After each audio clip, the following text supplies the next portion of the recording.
La palabra para traer recuerdos, La palabra para nombrar el sufrimiento. la palabra para encontrar socorro, La palabra para compartir las emociones. la palabra para denunciar el abuso, La palabra para reconocer el error. la palabra para reconocernos La palabra para nombrar el amor. y hacerlo efectivo en el vínculo.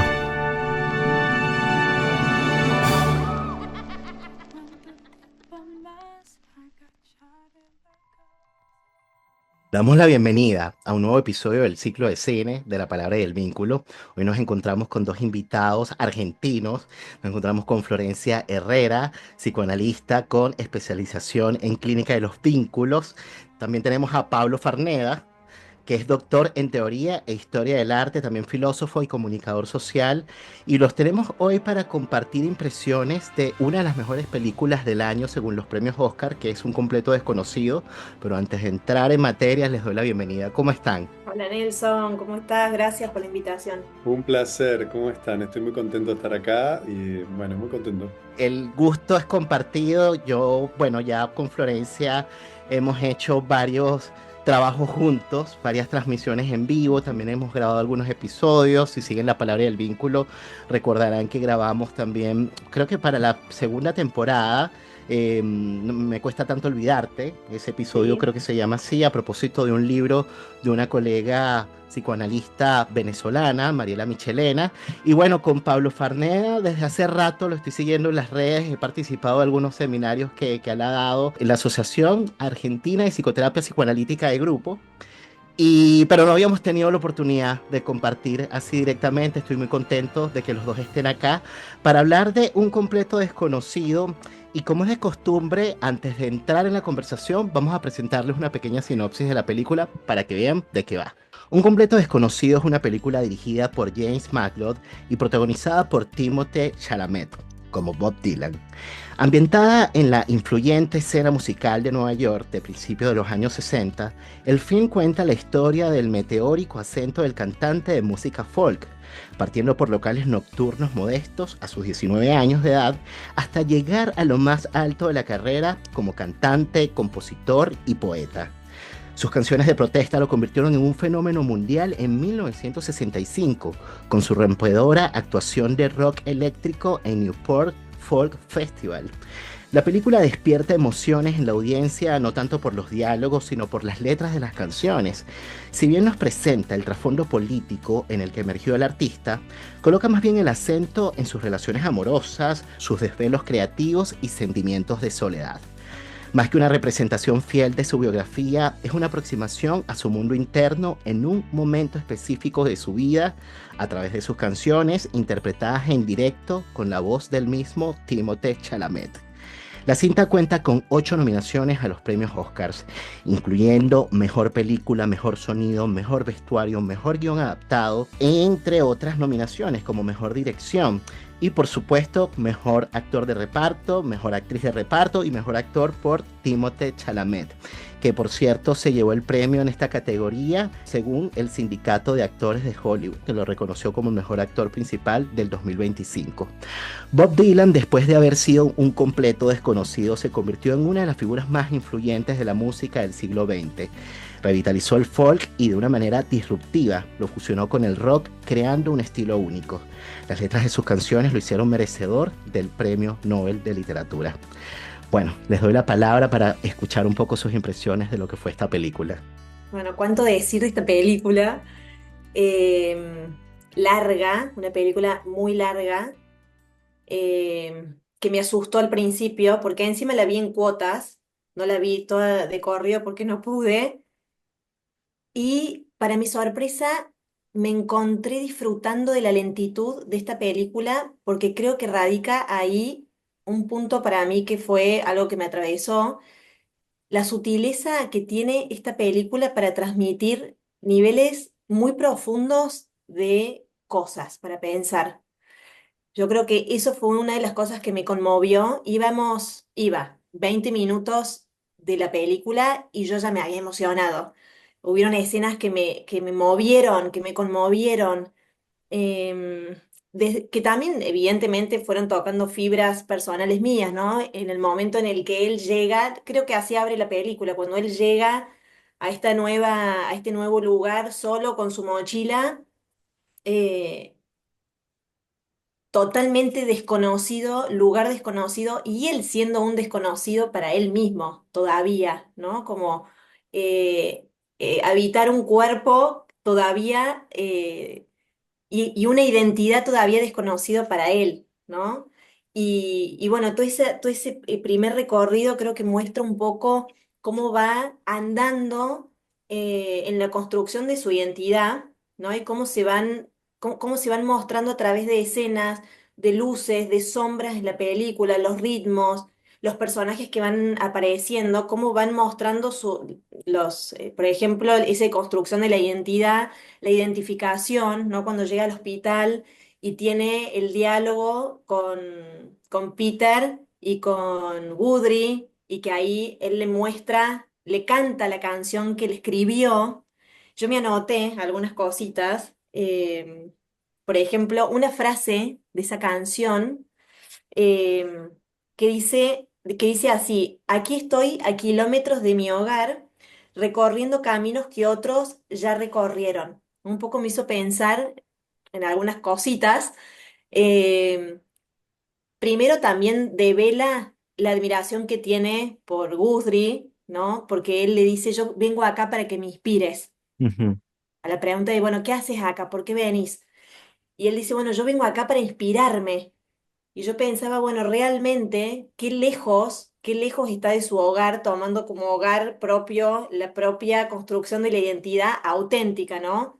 Porque después en la película un poco también lo que se va mostrando es no solamente esa construcción de la identidad desde la identificación, sino después cómo él va desandando, cómo van cayendo esas identificaciones, como podremos pensarlo desde la desubjetivación, en donde van cayendo todos esos ideales y todas esas identificaciones a personas, eh, y va apareciendo un yo más auténtico, ¿no?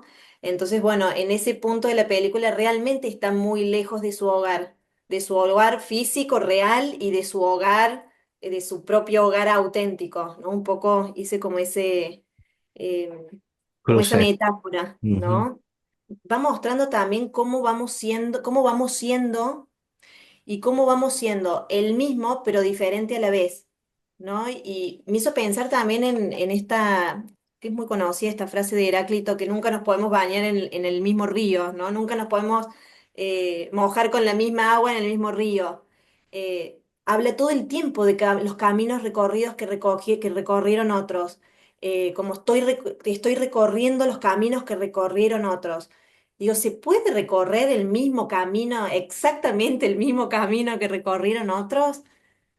Sí y no, sí, entre comillas, pero nunca es el mismo camino, más allá que sea muy parecido. Como para pensar también este concepto de la mismidad, ¿no? Después él se va despegando y va mostrando incluso en el primer tiempo de la película, ¿vieron cuando después del hospital Pete le ofrece ir a su casa, le da hospedaje? Y en ese recorrido en el auto, ellos tienen un diálogo que a mí me parece una perla. De hecho, después la quise volver a ver a la película, pero después, bueno, fui ubicando distintas escenas y volví particularmente a distintos puntos de la película, y empiezan a hablar de estas bandas en donde meten guitarras eléctricas o instrumentos eléctricos, y Peter le dice como que esos son decorados en las canciones que no hacen a la transmisión de una canción. Y él le dice, a mí a veces me parece que suenan bien. Esa frase es como una perla que si después la traspolamos en el transcurso de lo que va a venir en la película, da cuenta de que ahí hay algo, hay una semilla que después, bueno, empieza a brotar y que él puede como tomarla, ¿no? Para poder dar lugar a, bueno, a su talento y a lo que después él puede hacer y puede inventar. Em, y después la escena que sigue, que es el asilo que Peter le da en la casa, el hospedarlo, a mí, no sé, me llevó a pensar también cómo en esta construcción de la identidad van apareciendo sí, esos aspectos propios que muchas veces están en la sombra y que cuesta un montón traerlos, acercarlos y empezar a armar un vínculo o entablar un vínculo y darle un lugar em, a esos aspectos que son propios y que no los tiene otro, que es lo que nos hace singulares y diferentes, ¿no? Y esa escena que le da hospedaje a mí me llevó a pensar, bueno, ¿cuántas veces nosotros hospedamos o no hospedamos a ese desconocido Mm. en, bueno, en nuestra propia casa, ¿no? Porque a veces somos eh, desconocidos o hay partes, muchas partes desconocidas nuestras bueno, que le damos lugar, hospedo esas partes desconocidas mías eh, o esos tiempos de la nada, ¿no? Él en un momento en el desayuno empieza a tocar una canción que había compuesto y dice, hasta acá llegué. Y una de las chiquitas le dice, qué buen comienzo, ¿no? Y hay como una cara ahí de angustia y bueno, y él como que intenta seguir. Y esa nada que aparece después, porque hasta ahí llegó, a veces angustia un montón. Me parece que alojar, ¿no? Hospedar esa nada, hospedar ese vacío, hospedar el hasta acá llegué a conocer, hasta acá puedo de este modo, bueno, identificándome o con estos ideales o con esto, aceptando eso, ¿no? Para después poder hacer el otro camino que es el de desandar y, bueno, meter el salvajismo que hay en los festivales de después, ¿no? Bueno, que ahí tiene que meter una cierta agresión, ¿no? Una cierta violencia, lo vamos a poner así, no sé si violencia, se me viene más agresión, ¿no? Como esa tenacidad para poder lidiar con la manada, ¿no? Con la manada que marca que acá estamos bien así, no necesitamos nada nuevo, no necesitamos ningún instrumento eléctrico, ¿no? Como hay como una interrupción, se me viene esa palabra, ¿no? La de interrumpir en el escenario haciendo lo que él vino a hacer eh, y me lleva la palabra lo instituyente, ¿no? Me parece que la película va también mostrando esto de lo instituido y lo instituyente, ¿no? Está muy instituido ahí en la película el folk, cómo tiene que ser cantado, cómo tienen que ser, ¿no? Como las maneras de presentarse en el escenario. Y de pronto él entra, creo que ahí fue el quiebre cuando está en un festival y él Ujú. está, no sé si está alcoholizado, dice, yo no quiero cantar esa canción, estoy harto de cantar la canción del viento, quiero cantar lo mío, ¿no? Y lo quieren desenchufar, ¿no? Como se me vienen los conceptos de lo vincular, ¿no? Como cuando se quiere suprimir al otro en la diferencia. eh, y él está ahí en ese proceso muy marcado de acceder a su autenticidad más absoluta y en su invención y en su creatividad y bueno, y de ejercer esa agresión en la sociedad para poder ser oído y para poder darle un lugar a eso. Em, Mm. Hay un momento en donde, yo no me acuerdo, a ver, lo tengo acá anotado, un diálogo que él tiene, no me acuerdo si fue con Joan o con Sylvie, con una de las dos, y que él está por salir a cantar y dice, ahí hay 200 personas que están esperando que yo sea como ellos quieren que yo sea, ¿por qué no me dejan ser como yo quiero ser? Y Sylvie o Joan le dice, ¿y vos cómo querés ser? ¿O quién querés ser? Y él dice, no sé, pero ahí yo soy un extraño, ¿no? Como él expresa que sí, canto las canciones que me piden, canto el repertorio tradicional, cuando graba, Pero en el fondo va mostrando indicios de que ahí hay algo que no le gusta, ahí, ¿no? Hay como un acorsetamiento que lo reduce, ¿no? Que lo anula, y bueno, y hay que hacer ahí una fuerza para salirse de ahí. Claro, y por eso hacías alusión a la agresión que yo creo que más bien quizás te estabas refiriendo un poco como a esa fuerza, ¿no? Que viene que pareciera que viene de adentro, pero que realmente se trata básicamente, yo diría, como una suerte de acto de resistencia a propósito de la tensión que se produce con el otro, ¿no? Y Ujú, él sí. intentando tal cual, este, bueno, como dices tú, posicionarse un poco desde, bueno, desde un lugar distinto, dando lugar a eso ajeno, ¿no? Que habitaba en Ujú. él, eso extraño que habitaba en él. Bueno, fíjense que yo les voy a ser honestos a las personas que nos siguen en la palabra y el vínculo, bueno, específicamente en este ciclo de cine de la palabra y el vínculo. Y esta, bueno, es una de las películas nominadas como mejor película del año, Un completo desconocido. Y bueno, a mí me pasó que yo no conecté tanto con ella, pero yo escuchando a Florencia me emocioné tanto y dije, no, pero es que realmente tengo que volverla a ver porque la lectura que hace Florencia de esta película en realidad me parece fascinante y claro, me ayuda a entender muchísimas cosas o por lo menos a darle una comprensión, ¿no? Distinta, ¿no? A esas Yo escenas anoche que... te dije, te mandé un mensaje y te dije, Nelson, yo te voy a decir una cosa, volvéla a mirar, La pero con voy, otros ojos, porque hay un montón. la voy a volver a mirar de todas maneras y te agradezco. Bueno, hay varias cosas que tomé aquí y luego te voy a hacer las preguntas, pero antes de entrar ahí le voy a dar la palabra a Pablo. Buenísimo. Bueno, para mí también fue una sorpresa y un placer verla a la película. Yo soy comprador compulsivo de libros, ¿no? Mucha de la gente que me conoce ya lo sabe, entonces ya quiero ir a comprarme La las letras, biografía y las no, letras. Ah, las letras por las cuales él gana el Premio Nobel de Literatura en el mm, 2016, ¿no? O sea, él es premiado con el Nobel por las letras que escribe. Y hay una edición bilingüe, español-inglés. Ya estoy desesperado a ver si me voy a Ah, la librería qué a bajazo. conseguir la edición bilingüe de las letras, porque realmente las letras son impresionantes. Estuve leyendo dos o tres, más allá de la película, estuve buscando y leyendo dos o tres. Por supuesto que muchas son letras que tienen que ver con los años 60, la protesta, la Guerra Fría, la amenaza nuclear. Pero más allá de eso, bueno, ahora voy a volver a esto. Tiene una dimensión poética el modo que tiene de escribir que es muy, muy, muy particular, muy hermoso. Pero quiero retomar dos o tres cosas que dijo Florencia que me encantaron. Todo el tiempo referiste a Dylan como ese que está en el camino, ¿no? Bueno, también me podría volver Kerouac con en el camino, con estar en el camino, estar en el tránsito, ¿no?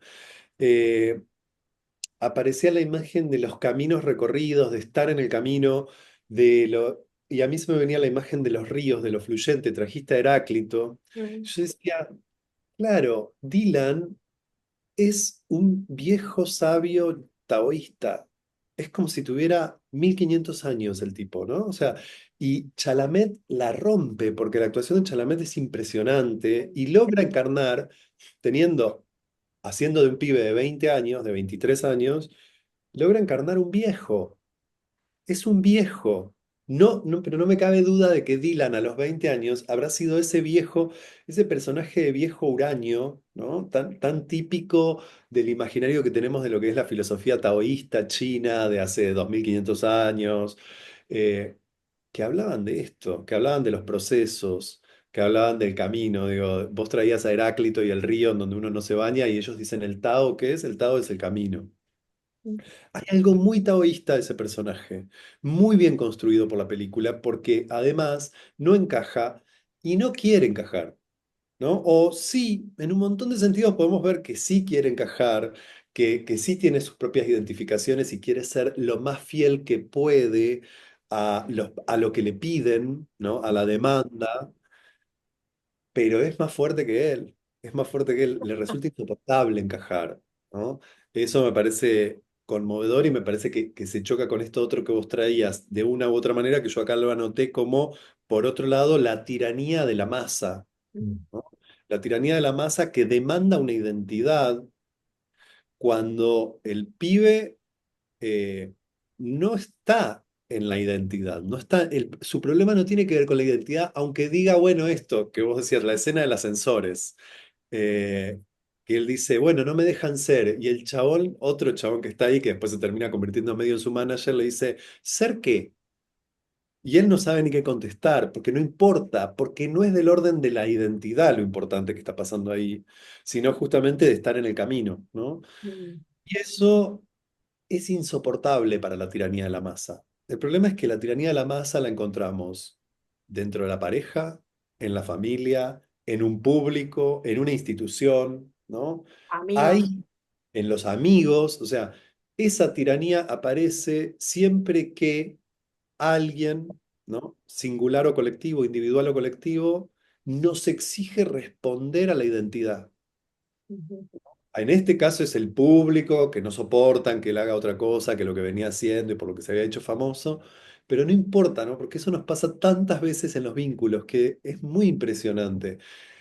Hay un arte ahí que es construir el espacio-tiempo, digámoslo así, construir el territorio en donde el vínculo soporte que el otro no sea el que es siempre. ujú, ¿No? Y eso, él está en esa búsqueda, ahí está, lo que dice Nelson es muy preciso, porque esa agresión de él, que parece que viene del adentro, no es del orden del adentro, es esa resistencia, tal como lo dijiste, Nelson, es una resistencia a esa demanda de ser el que ya compramos, ¿viste? Nosotros ya compramos, a mí dame lo que compré, ujú, y el pibe no lo soporta, porque a veces pasa esto, digo, todos y todas estamos demandados a responder a las identidades, ¿no? Mucho más en esta época en donde las identidades ya están construidas a partir de etiquetas digo de hashtags, ¿no? ujú. Eh, a veces en la historia hay seres muy singulares que no lo soportan. En general, la mayoría de nosotros aprendemos a soportarlo, a negociar con eso, ¿no? Hay personajes, y esos personajes son lo que llamamos después grandes artistas o Ujú. grandes pensadores. Eso tiene un costo, por supuesto, tiene un costo, pero no es algo que el sujeto decida. No es algo del orden del sujeto diciendo, yo voy a ser disruptivo. En general, cuando alguien dice, quiero hacer algo disruptivo, me duermo, me duermen, ¿no? Ahí es donde el artista, ahí donde queremos ser creativos, queremos ser disruptivos, no hay nada más funcional al sistema que querer ser disruptivo. Claro, hacer algo completamente distinto. Voy a hacer algo completamente novedoso. Es que Y yo voy porque a eso hacer, sale de las entrañas, o sea, yo creo que ahí es donde eso es lo disruptivo, es lo original, es lo distinto, lo que no se le ocurrió al otro, porque se te ocurrió a vos. sí, pero además porque no es del orden del sujeto que decide Ujú, que Dylan está decidiendo ser ese cantante de protesta o ser el disruptivo de la música folk para convertirse en el rockero que se convierte. No puede no hacerlo. Esa imagen me parece potentísima porque si uno escucha o lee a cualquier gran artista, todos dicen lo mismo. Yo no pude hacer otra cosa. Hay algo ahí de las ujú, fuerzas de creación que comandan, ¿no? Que comandan. Las grandes escritoras pasa un poco lo mismo, ¿no? O sea, uno los lee sus biografías o entrevistas y lo que te dicen es, yo no podía parar, que hubiera querido hacer otra cosa, pero no pude hacer otra cosa porque estaba comandado. Hay algo ahí que suena medio místico y también medio nietzscheano, si queremos, ¿no? Donde él dice, bueno, las fuerzas de lo apolíneo y lo dionisíaco comandan al artista, no es el artista tomando ujú, decisiones. Claro, que es como ¿Ok? lo que podríamos decir desde el psicoanálisis, que es el Eros haciendo lo suyo, ¿no? Y que efectivamente es algo que no podemos programar. Es una potencia vital que emana, como decías tú, del cuerpo, de las entrañas, y que no es del orden del yo, es del sujeto del inconsciente, porque al final el acto creativo es otra forma o es otra formación también de lo inconsciente, ¿no? Hablamos mucho de la repetición, de la compulsión a la repetición, pero la creatividad tiene que ver con lo inconsciente, es una creación de lo inconsciente. es que, Absolutamente, ¿no? Me vienen mucho esas imágenes de Sueli Rolnik, en donde dice, bueno, la diferencia entre el sujeto, dice ella, el sujeto, lo que sabe el sujeto, que es la oficina burocrática de la subjetividad, eso es el sujeto, y después están los saberes del cuerpo, ujú, que son toda la inmensa fábrica que es la subjetividad, ¿no? Que está ahí trabajando, conectando, expandiendo, captando, siendo captador de fuerzas, ¿no? ¿De fuerzas qué? De fuerzas sociales, de fuerzas políticas, de fuerzas cósmicas, de fuerzas poéticas. Eso es Dylan ahí. Es como una gran antena que no está pudiendo hacer otra cosa, y me cierro con esto, y hay una escena que tensa mucho esto entre el sujeto, el personaje sujeto, y este artista que está tomado por esas fuerzas, y es cuando Joan Baez, que es espectacular y que es actriz, por favor, también increíble, y cómo canta y las ¿Mm? canciones, todo increíble, y ella se levanta a la noche y le dice, ¿qué estás haciendo? Y él está como en estado de poseído escribiendo, y ella le dice, ah, te viniste a escribir acá para que yo te vea escribir. Me da mucha ternura porque ella está, digámoslo ahí, en este momento, está capturada en la lógica del amor demanda, del amor chiquito, de ese amor, de la cosita de la pareja, de, ay, ¿qué me estás haciendo? Ay, ¿me querés, no me querés? Toda esa cosa del amor neurótico, neurotizado, le está haciendo ese reclamo y él no Eh, entiende Estaba en nada. otra. Está en otra Cuando frecuencia, está en Estaba otra extasiado frecuencia. en otra. Y ella le dice, te vas, te vas, te vas de mi casa. Y él Es dice, buenísimo.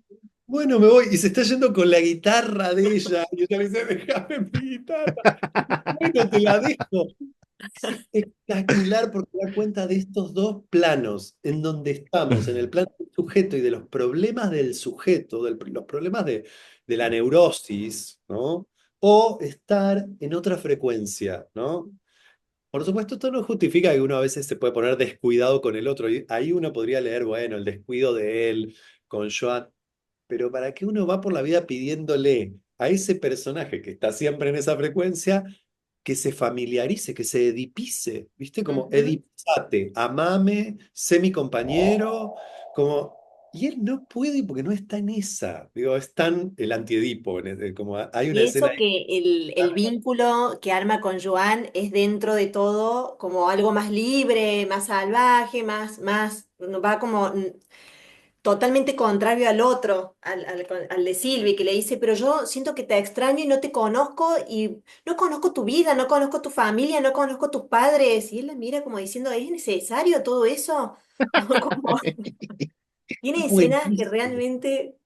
Son No, es para mí de las impresionante. mejores escenas porque son esas escenas que Deleuze y Guattari llamarían escenas de edipización, en Ujú. donde estamos tratando de hacer entrar al animal, a ese animal salvaje que es Bob Dylan, en la escena familiar de perrito faldero.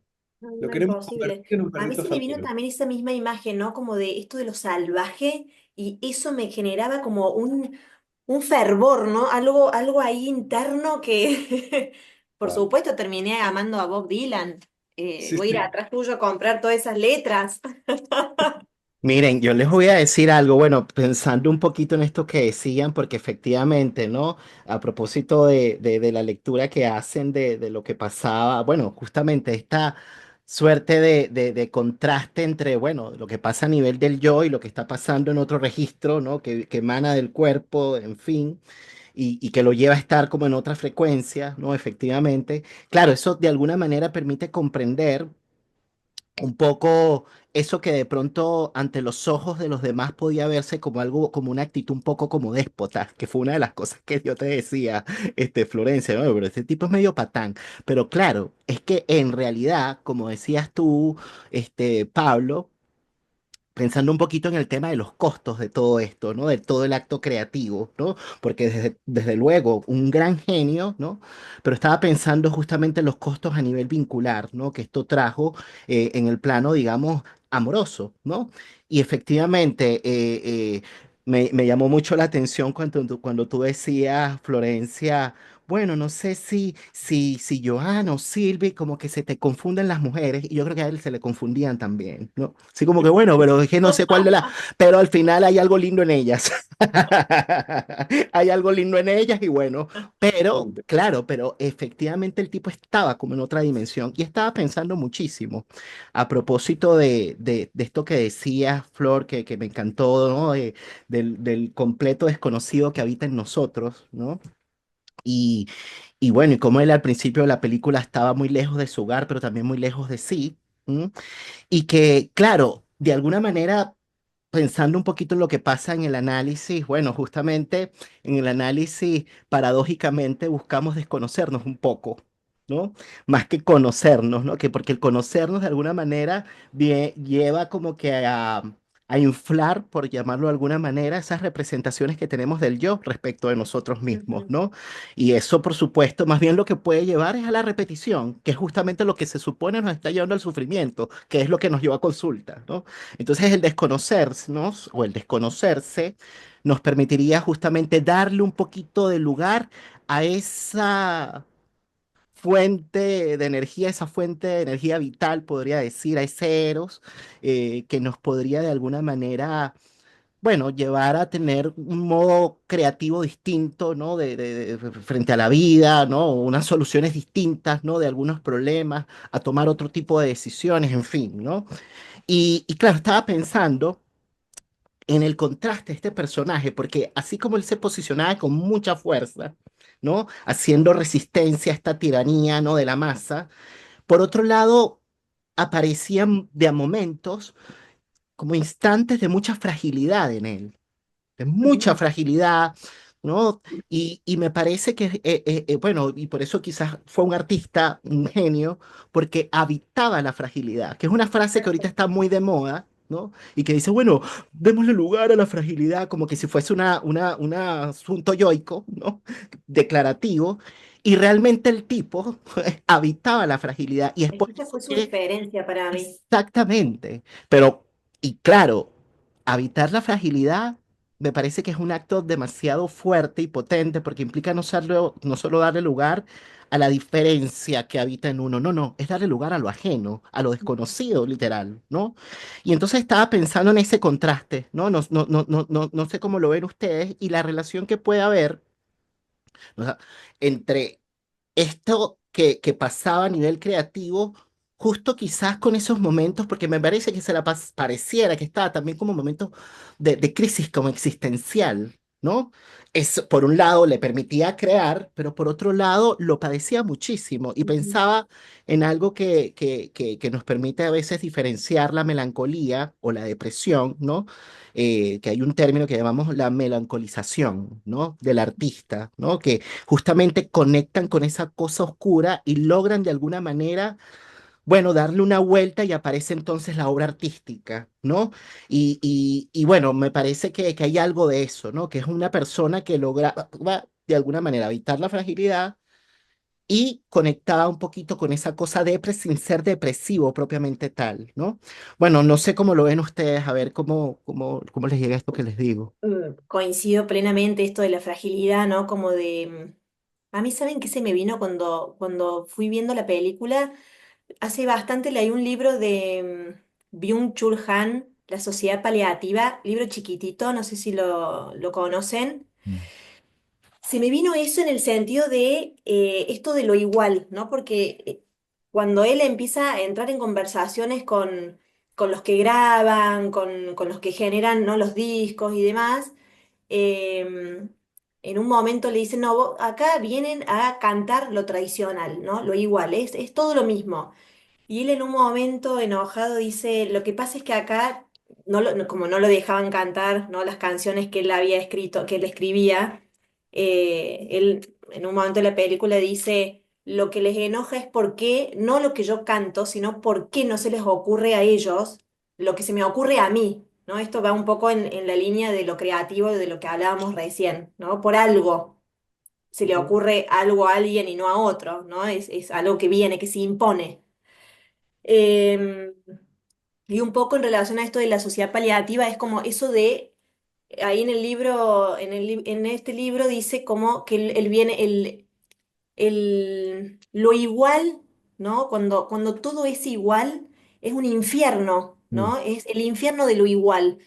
Y lo distinto es el dolor, ¿no? Es cuando nos permitimos sentir el dolor, cuando nos permitimos atravesar ese dolor contornea lo propio, contornea lo que desde ahí podemos sentir cuál es el valor de las cosas que significan para mí, ¿no?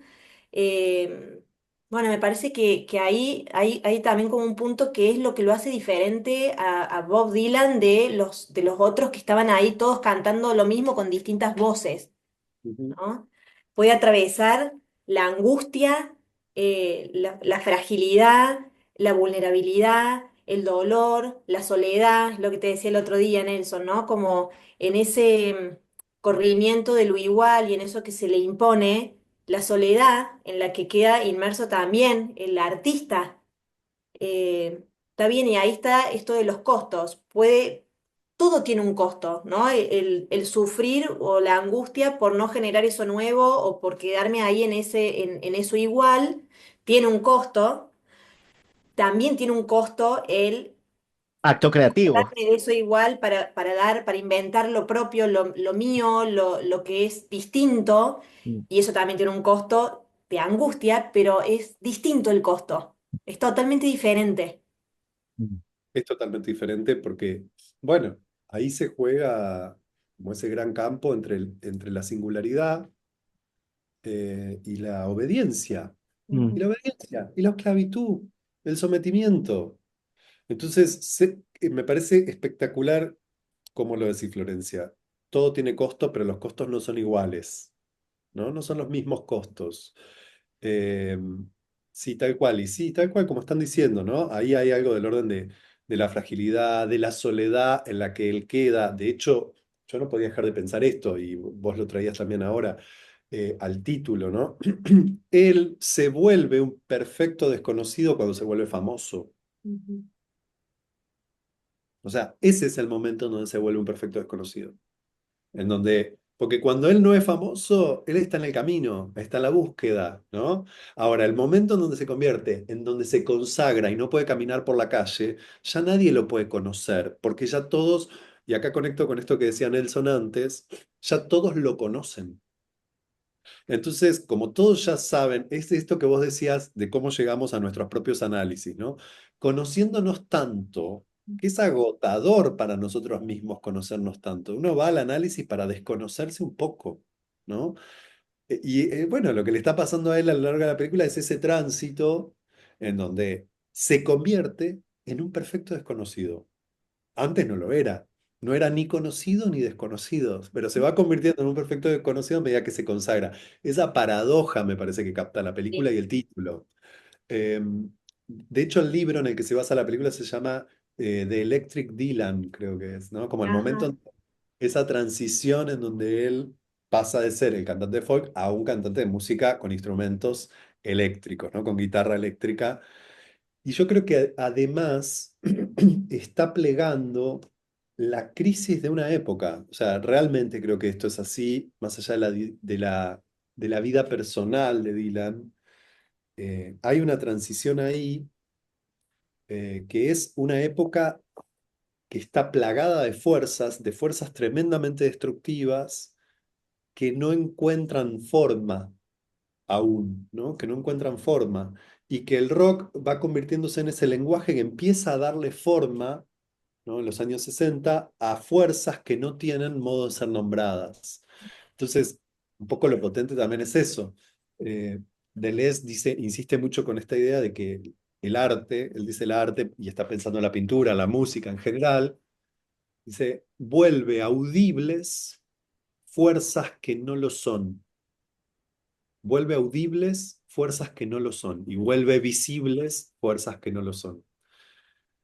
No porque representen, esto también es muy interesante de la peli.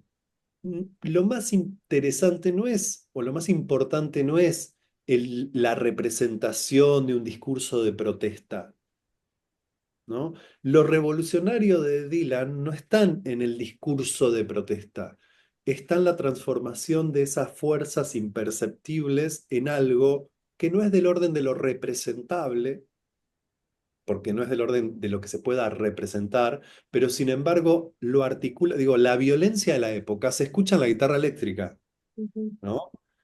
Eso es interesantísimo y también nos lleva a preguntarnos qué estará pasando hoy, que para mí es un poco un misterio, ¿no? En donde las fuerzas de la época están tomando expresión artística.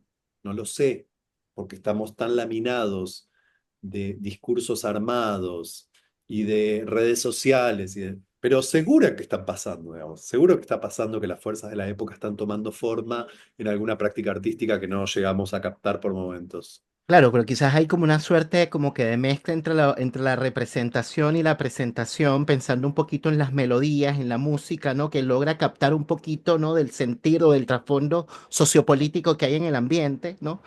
Pero claro, pensando en las letras en sí mismas, es un modo de representar algo capta, Ujú. ¿no?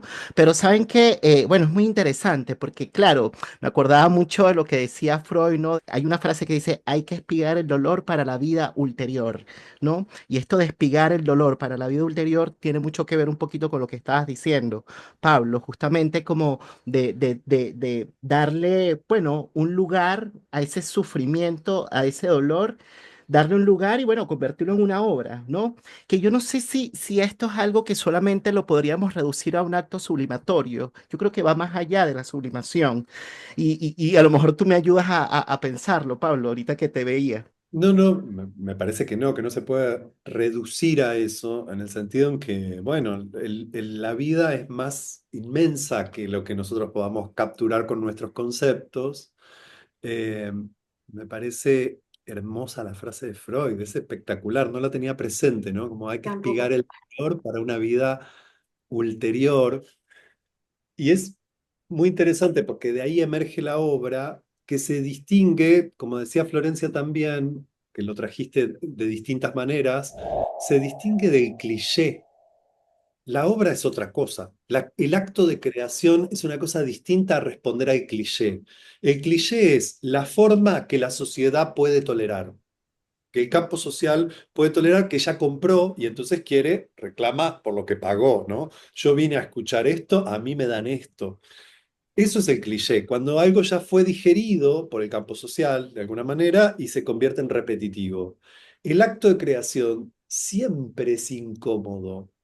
Siempre es incómodo, siempre trae algo de lo estriado, de lo que nos incomoda o de lo que nos duele, y no va justamente por el orden de la representación. Cuando yo escucho algo y digo, ay, qué perfecto, qué contento que me deja esto, es que ya entró en mis cánones de lo que yo puedo procesar, de lo que yo puedo digerir. Claro, Justamente los artistas son esos que fuerzan algún otro borde, pero no porque quieran impactar.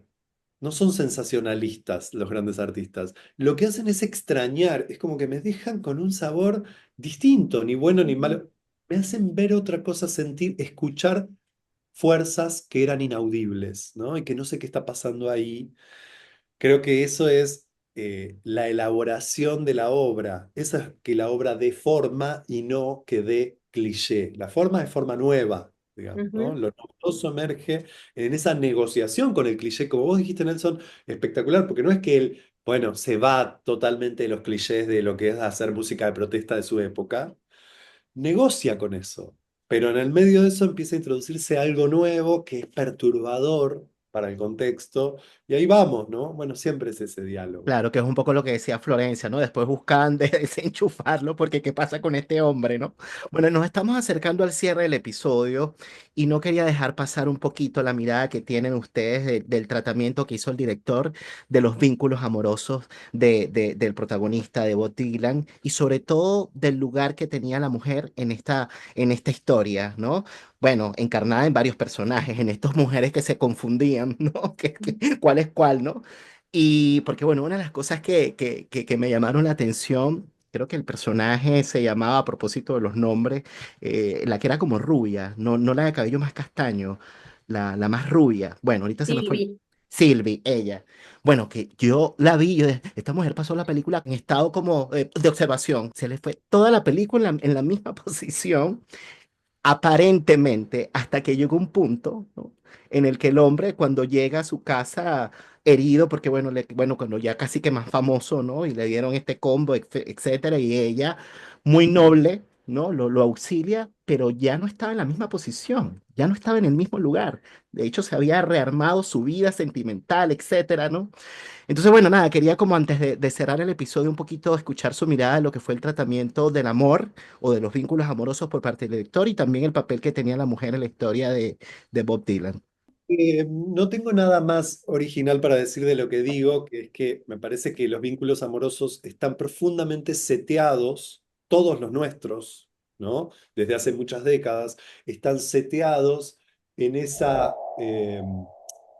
en ese cortejo, en ese cortejo familiarista, en ese cortejo familiarista de la pareja, del amor romántico, y inevitablemente la película va a reflejar algo de eso. Por supuesto que podemos leer muchos planos, podemos leer un plano ahí de algo de el varón más patán, una sociedad que además acompaña al varón a brillar y la mujer como la compañera que va atrás, ¿no?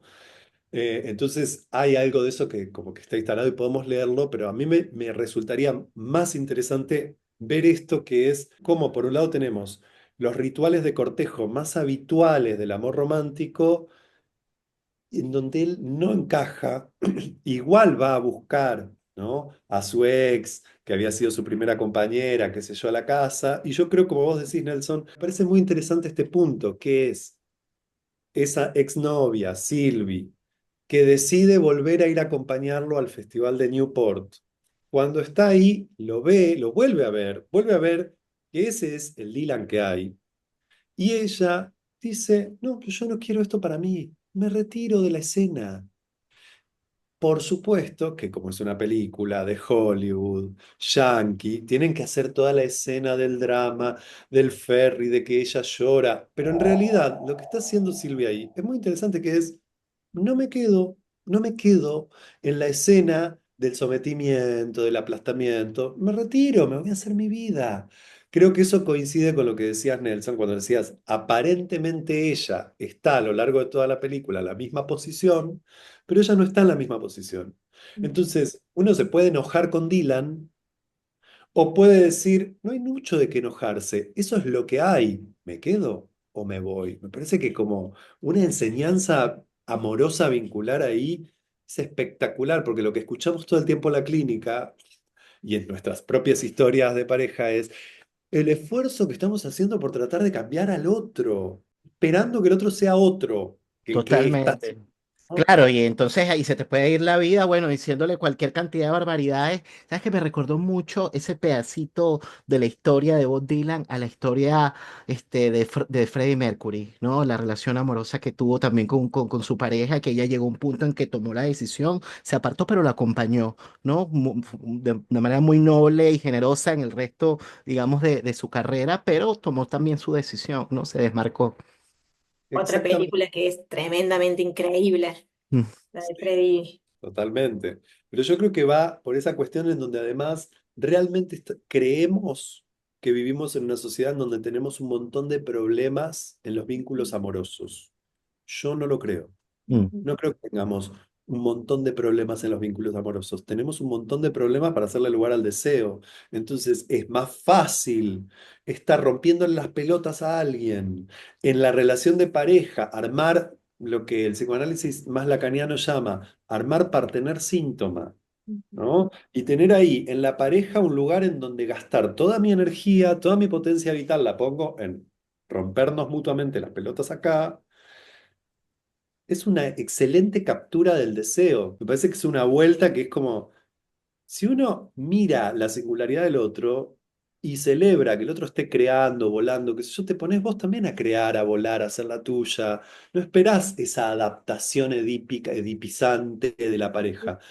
Podemos con la pareja, tenemos tantas historias, tantas sesiones con la pareja, ¿no? Claro. Esto es, mira, No, que es esto, un poco la diferencia entre el amor que uno podría llamar quizás, bueno, tú lo llamabas neurótico, pero yo quizás siendo un poquito más radical, ese amor narcisista podría ser, que es como cuando bien. esperamos que el otro sea a nuestra imagen y semejanza versus el amor entendido como el acontecimiento del encuentro, que es algo que Ujú. surge y que emana desde el entre dos de manera espontánea, ¿no? Que es otra cosa, ¿no? No es una exigencia. Bueno, yo había hecho una pregunta por la mujer y quería escucharte a ti, Florencia.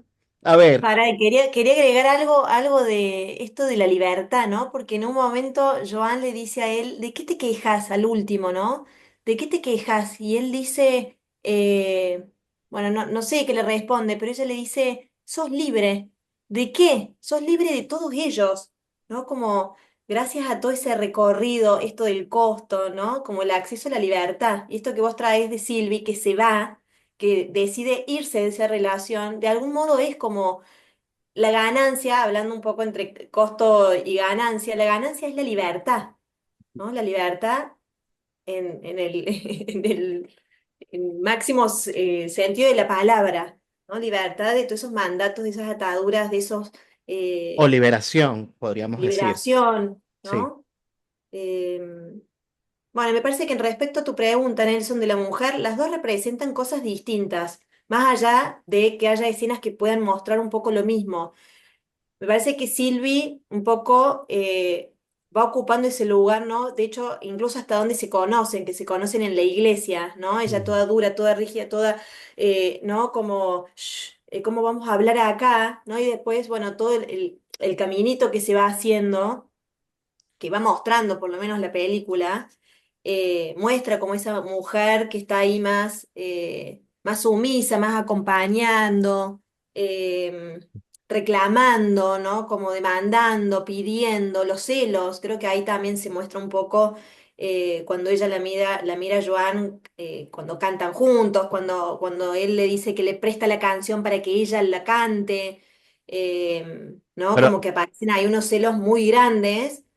Y después el otro lugar o los lugares que va mostrando Joan, es una mujer que está ahí para en el escenario cantando, ¿no? Pero de algún modo también muestra ese reverso de estar como eh, esclavizada, ¿no? En todo el sistema eh, de lo que se espera que se haga, no, ¿no? pero es interesante porque igual no deja de mostrar la contradicción el personaje, porque aparentemente parece una mujer, como dirían en estos tiempos, empoderada en el espacio Ujú, público, pero en el espacio de lo privado pidiéndole, bueno, pero ¿y dónde está tu familia? Yo quiero ir, y el domingo, y los perritos, ¿y dónde están? O sea, obviamente igual, pero es que también hay que situarse en la época. Si igual sigue pasando, estamos 2025 y todavía hay muchas de esas cosas que siguen pasando, pero estamos hablando de los 60. ¿No? ujú, Entonces, claro, efectivamente hay una cuestión, digamos, un poco estereotipada que efectivamente igual produce sufrimiento, ¿no? Respecto ujú. de los vínculos amorosos, ¿no? Bueno, ahora sí, quería agradecerles muchísimo, de verdad, a los dos por su tiempo. Me encantó, en verdad, este episodio porque es que, bueno, yo en realidad, como bien decía, no había conectado tanto con esta película, pero después de este episodio, bueno, me quedaron ganas de verla. Otra vez. Qué bueno. Me quedaron ganas de verla otra vez y de verdad les agradezco a los dos por su tiempo y no sé si quisieran decir algo antes de despedirse. Yo lo disfruté un montón, agradezco un montón esta invitación y bueno, la yapa de estar hoy con Pablo, conocerte Pablo, escucharte, un deleite, un placer. Así que Sí, gracias a los dos. para mí también realmente Florencia y Nelson, una conversa preciosa, profunda, sentida, auténtica, que muchas veces no se da en los medios y acá nos encontramos para dejarnos ahí afectar los tres y pensar cosas juntos, me parece una joya, así que muchas gracias. Muchas gracias a los dos y muchas gracias también a las personas que nos están escuchando del otro lado de la pantalla. Les cuento que este fin de semana tenemos doble tanda. Tenemos un episodio especial mañana, domingo a las 11 horas Chile.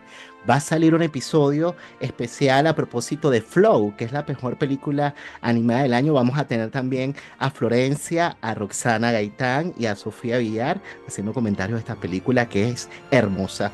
Muchísimas gracias por acompañarnos. Recuerden suscribirse, comentar, compartir y hacer ese tipo de cosas que necesitamos las personas que generamos este tipo de contenido para que siga vigente este canal.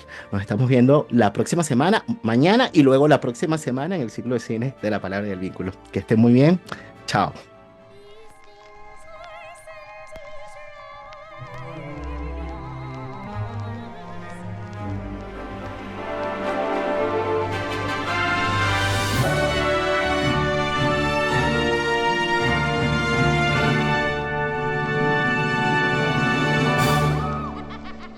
Quanto tempo mais agachada.